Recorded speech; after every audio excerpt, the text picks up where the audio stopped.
Hey there, I'm Olivia Johnson, 28 years old and a proud elementary school teacher. Let me paint you a picture of my life. Teaching third graders is my passion, but lately, home has been way more stressful than managing a classroom full of kids. It all started 3 years ago when my dad, Tom, married Karen. At first, I was hopeful, a new mom, new siblings, Brad and Megan. It could have been great, right? Wrong. From day one, something was off. Karen had this sugary sweet exterior, but there was always this undercurrent of dismissiveness, like I was just an afterthought. Olivia, sweetie, she'd say, her voice thick with fake concern. Are you sure you want to wear that to dinner? It's just, never mind. And suddenly, I feel like a kid playing dress up, questioning my own choices. But I brushed it off, determined to make this blended family work. Then there were Karen's golden children. Brad, 30, some big shot in finance, and Megan, 26, supposedly the next big thing in fashion design. And me? Just the stepdaughter who taught third grade, hardly worth mentioning. Last week, though, things went from mildly irritating to downright bizarre. Karen announced a fancy dinner party to celebrate Brad's big promotion. When I walked in, the house had been transformed, fancy tablecloths, crystal glasses, the works. Karen, Brad, and Megan were dressed to the nines, like they were about to hit a red carpet. Dad looked uncomfortable, stuffed into a suit that was definitely Karen's choice. We all sat down to eat, and that's when things got weird. The smell from my plate was off. Everyone else had gourmet-looking steaks, but my plate was piled high with this mushy brown stuff. Karen, I started, but she cut me off. Now, Olivia, no fuss. I'm sure it's delicious. Bon appetit, she chimed, all false sweetness. I took a hesitant bite and immediately gagged. The taste, it couldn't be, but as I glanced around the table, seeing Brad and Megan's smirking faces, Karen's innocent expression, and Dad's cluelessness, it hit me. Dog food. They were feeding me actual dog food. That was the final straw. As I sat there, humiliation burning through me, I realized this wasn't just petty anymore. This was cruel, calculated. I wasn't going to be their family punching bag any longer. I stood up, the chair scraping loudly against the floor. All eyes turned to me, a mix of confusion, amusement, and Karen's fake concern. Olivia? Dad finally spoke up. Is everything okay? I looked from him to Karen, then to my smug step-siblings, and made a decision. This ended now. No, I said, my voice steady despite the anger boiling inside. No, everything is not okay. The tension in the room spiked. Karen's saccharine smile faltered for a split second before she regained her composure.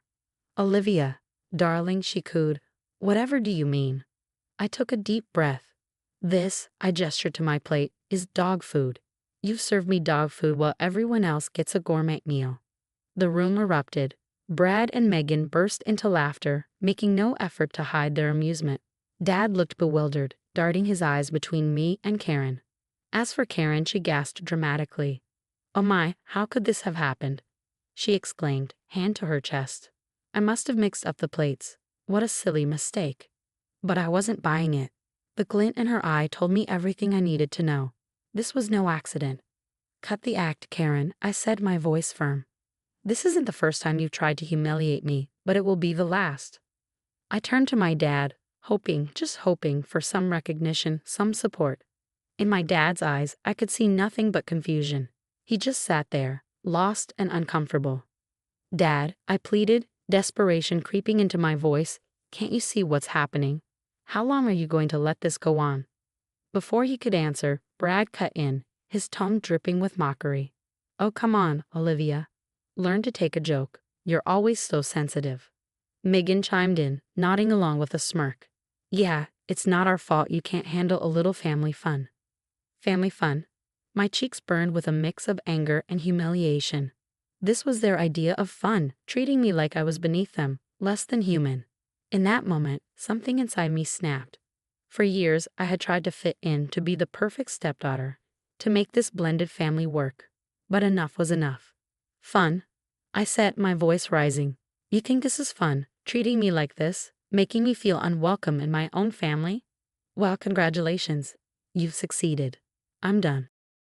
I grabbed my purse and marched toward the door, ignoring Karen's protests and my dad's weak attempts to call me back. As I drove home, my mind raced. This couldn't go on any longer. Something had to change, but what? How could I make them see the truth about Karen and her manipulative kids? How could I wake my dad up to the reality of the situation? One thing was clear. I couldn't do this alone. I needed help, and I knew just who to call. My best friend, Rachel, had always been there for me, and right now, I needed her more than ever. Pulling into my driveway, hands trembling, I reached for my phone. It was time to fight back, to expose the truth about my so-called family. Rachel's voice crackled through the phone, filled with concern. "Olivia, that's awful. We have to do something about this." Her words were like a lifeline, pulling me out of the pit of despair I'd been sinking into. "You're right," I said, feeling determination slowly replace my anger. "But how?" "We investigate," Rachel said, a spark of excitement in her tone. "If Karen's capable of this, who knows what else she's hiding?" That conversation lit a fire in me. The next day, I started my secret mission. I kept a detailed log of every interaction, every snide comment, every mistake that always seemed to target me. But as I dug deeper, I uncovered something far more sinister than I ever expected. It began with a misplaced bank statement. Dad had always been meticulous with his finances, but lately he seemed distracted, less in control. The statement showed large transfers to accounts I didn't recognize. My curiosity piqued. I did some digging. What I found made my blood run cold. Karen had been siphoning money from my dad's accounts, slowly draining his life savings. And that was just the beginning. One evening, I overheard Brad on the phone, his voice low and urgent. "We need to move the money now. The feds are getting too close." The feds? What had Brad gotten himself into? I called in a favor from a friend who worked in finance, and what she told me left me reeling. Brad's big promotion was a lie. He was knee-deep in a Ponzi scheme, using my dad's stolen money to keep it afloat. As for Megan, her designer clothes and flashy lifestyle suddenly made sense. A little more digging revealed she had been embezzling from her workplace, funneling the stolen money into high-stakes online gambling. The pieces were falling into place, and the picture they painted was horrifying.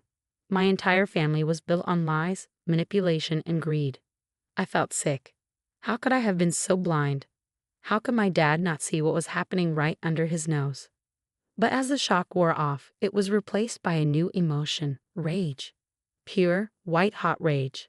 I called Rachel, my voice shaking with anger and disbelief. "You won't believe what I found out," I said, spilling everything. When I finished, there was a long pause on the other end of the line. "Olivia," Rachel said, her voice steely with resolve. "We need to take these people down." In that moment, something shifted inside me.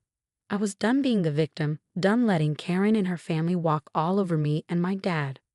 "You're right," I said, a plan already forming in my mind. "And I know exactly how we're going to do it." As I hung up the phone, a surge of energy rushed through me. The game had changed. No more playing nice, no more turning the other cheek. It was time for Olivia Johnson to fight back. And this time, I was playing for keeps. The day of reckoning dawned bright and clear. With Rachel by my side, we put our plan into action. First stop, Brad's company. "I have information about fraudulent activities within your organization," I said, my voice disguised as I spoke to the ethics hotline. I provided just enough details to set their investigators on the right path. Next, we tackled Megan's workplace. An anonymous email, backed with carefully chosen evidence of her embezzlement, landed directly in her boss's inbox. But the hardest part came last. Dad. I found him in his study, looking older and more worn than I had ever seen him. "Dad," I began gently, "we need to talk." For the next hour, I laid everything bare: Karen's financial manipulations, Brad's Ponzi scheme, Megan's theft. With each revelation, I watched the scales fall from his eyes. I can't believe this," he whispered, his voice breaking. "How could I have been so blind?" "It's not your fault, Dad," I assured him.